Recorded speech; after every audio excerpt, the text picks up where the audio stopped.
ভাঙা পা নিয়ে রাফিনার ব্যালন ডিওর কেড়ে নিচ্ছেন আর্জেন্টাইন লাউতারো মার্টিনেজ, তা বলা যায়। প্রতিবার মৌসুমের মাঝ পথে ব্যালন ডিওর জিতে যায় কোনো ব্রাজিলিয়ান, কিন্তু শেষমেশ দেখা যায় সেই আশায় গুড়ে বালি। এবারও বিকল্প নয়, গত মৌসুমে ভিনির হয়েছিল যা এই মৌসুমে হয়তো রাফিনহারও হচ্ছে তা। রাফিনার ব্যালন ডিওর দৌড় থেকে পিছিয়ে পড়া আর এল তোরোর এগিয়ে যাওয়া নিয়ে বিস্তারিত থাকছে প্রতিবেদনে।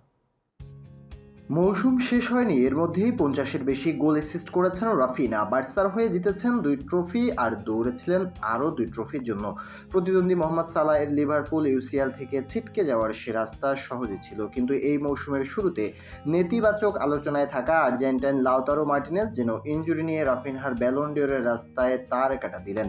কেননা ইতালিয়ান লিগ জেতার সম্ভাবনা রয়েছে ইন্টার মিলানের। অন্যদিকে ইউসিএল এর ফাইনালেও উঠেছে তার দলই শুধু ওঠেনি, বরং দলকে এই স্থানে আনার সবচেয়ে বড় কৃতিত্বই এই ইন্টার মিলানের অধিনায়কের। চলতি মৌসুমে লাউতারো গোল অ্যাসিস্ট করেছেন 29টি, তার মধ্যে চ্যাম্পিয়ন্স লিগের 13 ম্যাচেই করেছেন 11 গোল অ্যাসিস্ট।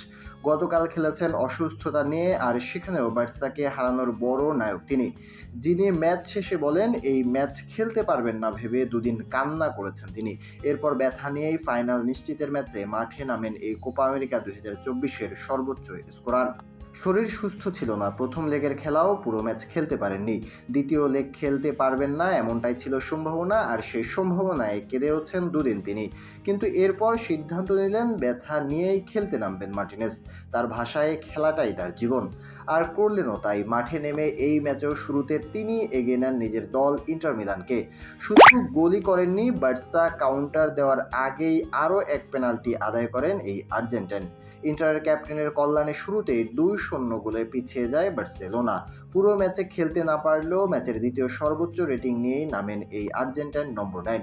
মার্টিনেজের কল্যাণে প্রথমে 2 গোল পাওয়ার পর শেষ সময়ে 2 লেগ মিলিয়ে 5-3 ব্যবধানে এগিয়ে থাকায় সকলে ধরেই নিয়েছিল ইন্টার এক পা দিয়ে ফেলেছে ফাইনালে। কিন্তু দ্বিতীয়ার্ধে দুর্দান্ত এক কামব্যাক করে বার্সেলোনা। তারা এগিয়ে যায় 2-3 গোলে, কিন্তু ঘরের মাঠে খেলা ইন্টার বার্সার ওই উদযাপন ছিনিয়ে নেয়। 93তম মিনিটে ফ্রান্সেসকো এসরোভি গোল করে ম্যাচে 2 লেগ মিলিয়ে 6-6 সমতায় ফেরান। নির্ধারিত সময়ে 6-6 সমতায় শেষ হওয়ায় এক্সট্রা টাইমে গড়ায় ম্যাচ, সেখানে ইন্টারের ফ্রাত্তেসি গোল করে ম্যাচে 4-3 গোলের লিড এনে দেন। ফলে গত 3 বছরে দ্বিতীয়বার চ্যাম্পিয়ন্স লিগের ফাইনাল নিশ্চিত করেছে লাউতারোর দল।